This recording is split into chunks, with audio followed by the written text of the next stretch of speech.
Hello everyone, most welcome my YouTube channel Medicinal 24, the medical channel. In today's video, we will discuss about the enoxaparin injection. तो दोस्तों, enoxaparin जो एक very important molecule है, Covid में भी इसका use बहुत तेज़ी से हो रहा है। तो इस वीडियो में हम इसकी mechanism of action, uses, dosage, side effects and precautions देखेंगे। तो इनोक्सापेरिन एक एंटीकोगुलेंट एंड एंटीथ्रोम्बिन है, मतलब ये क्लॉट्स यानी खून का थक्का जमने नहीं देता है। आर्टरीज एंड ब्लड वेजल्स में इनोक्सापेरिन क्लॉट्स को जमने बिल्कुल नहीं देता है, means it prevent the formation of blood clots. Blood clots कई तरह के हैं, जैसे deep vein thrombosis and pulmonary embolism. Enoxaparin का यूज़ कोविड पेशेंट में ज़्यादा हो रहा है, क्योंकि कोविड पेशेंट में ये देखा गया है उनकी आर्टरीज एंड ब्लड वेजल्स और बॉडी के कई पार्ट्स में क्लॉट्स बन रहे हैं, कोगुलेशन हो रहा है, जिनसे हार्ट अटैक जैसी कंडीशन सामने आ रही है। इसलिए डॉक्टर इनोक्सापेरिन कोविड पेशेंट्स में यूज़ कर रहे हैं। इनोक्सापेरिन एक लो मोलिकुलर वेट हेपरिन है, मतलब ये एक हेपरिन का ही मॉलिक्यूल है, लेकिन उसकी क्वालिटी हेपरिन से थोड़ी कम है। वैसे इनोक्सापेरिन की गाइडलाइंस भी आ चुकी है, आप गूगल पर जाकर सर्च कर सकते हैं कि इनोक्सापेरिन कोरोना पेशेंट्स को कैसे दिया जा रहा है और कितना डोज में देना है। इनोक्सापेरिन ब्लड क्लॉट्स को कैसे बनने से रोकता है।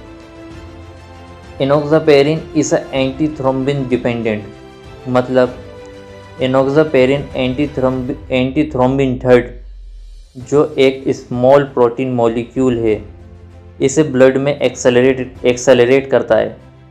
Antithrombin third coagulation factor XA and 2A जो क्लॉट्स मतलब थक्का जमाते हैं उन्हें इनहिबिट करता है, यानी रोक देता है। XA फैक्टर प्रोथ्रोम्बिन को थ्रोम्बिन में कन्वर्ट करवाते हैं। जब इनोक्सापेरिन XA फैक्टर को इनहिबिट कर देगा, तब थ्रोम्बिन की अमाउंट भी कम हो जाएगी और फिब्रिन क्लॉट फॉर्मेशन नहीं हो पाएगा। प्रोथ्रोम्बिन प्लेटलेट्स हैं। इनोक्सापेरिन की डोसेज की बात करें तो वैसे 1.5 mg पर kg सबक्यूटेनियसली दिया जाता है। हॉस्पिटल प्रोटोकॉल एडवाइस कहता है 80 kg के जो पेशेंट 80 kg जो पेशेंट हैं उसे 40 mg दिया जाएगा, उसे 40 mg सबक्यूटेनियसली लगाया जाएगा अगर वो 80 किलो से कम है, और अबव 80 kg उनको 60 mg डोज दिया जाएगा।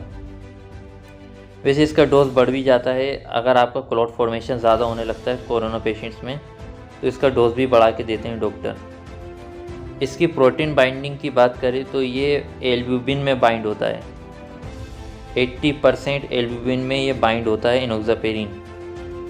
एल्ब्यूमिन ये एक प्रोटीन है जो वेरियस सब्सटेंस एंड ड्रग्स को ट्रांसपोर्टेशन का काम करता है। ये अलग अलग बॉडी पार्ट्स में एल्ब्यूमिन ट्रांसपोर्ट करता है ड्रग्स को, मतलब रिसेप्टर से जाके वे बाइंड करवाता है एल्ब्यूमिन। इसकी स्टोरेज रूम टेम्परेचर पर है। इसकी मेटाबॉलिज्म की बात करें तो इसका मेटाबॉलिज्म लीवर में होता है। ये डीसल्फेटेशन एंड पॉलीमराइजेशन रिएक्शन में जाती है। इसकी हाफ लाइफ 4.5 आवर की होती है। अब हम इसकी साइड इफ़ेक्ट्स के बारे में बात करेंगे। इसके साइड इफ़ेक्ट्स क्या क्या हैं। इनोक्सापेरिन जहाँ इंजेक्ट किया जाता है वहाँ पे पेन, ब्रूजिंग और स्वेलिंग जैसी कंडीशंस हो सकती हैं। इसके कुछ एक्स्ट्रा साइड इफ़ेक्ट्स भी हैं, जैसे एनीमिया, ब्लीडिंग एंड फीवर। अगर आपको कोई सीरियस साइड इफ़ेक्ट होते हैं, जैसे नोज ब्लीड, नाक में से खून आना, increase bridging, increase bleeding from cuts, मतलब आपको जहाँ कट्स लग गए हों या खरोच आ गई हो उसमें से अगर आपका खून नहीं रुक रहा है, तो ये आपको अपने डॉक्टर के साथ इसको कंसल्ट करना है फ़ौरन। Bleeding from your gums after brushing, brush करने के बाद आपके गम्स में से आपके मसूड़ों में से खून आना, flossing your teeth, blood in your urine और रेड ब्लैक कलर्ड स्टूल्स। अगर आपके ऐसी कंडीशंस बन रही हैं तो आपको अपने फौरन डॉक्टर के साथ इसको शेयर करना है। इसके एक कुछ सीरियस साइड इफेक्ट्स में ये भी देखा गया है, इसके प्लेटलेट्स काउंट कम हो जाते हैं बॉडी में। अगर आपके प्लेटलेट्स काउंट कम होते हैं तो आपको डॉक्टर की एडवाइस से इसको मॉनिटर करवाते रहना प्लेटलेट्स काउंट को। कई ब्लड टेस्ट में प्लेटलेट्स काउंट आ जाते हैं। वाई इट इज यूज, हम इनोक्सापेरिन को यूज क्यों करते हैं? Enoxaparin is use to thin your blood. It keeps your blood from forming clots. Blood clots are very dangerous because they can lead to serious blockage in your blood vessels. They can cause a stroke or heart attack. अब हम इसके precautions के बारे में बात करेंगे। इसके precautions क्या है?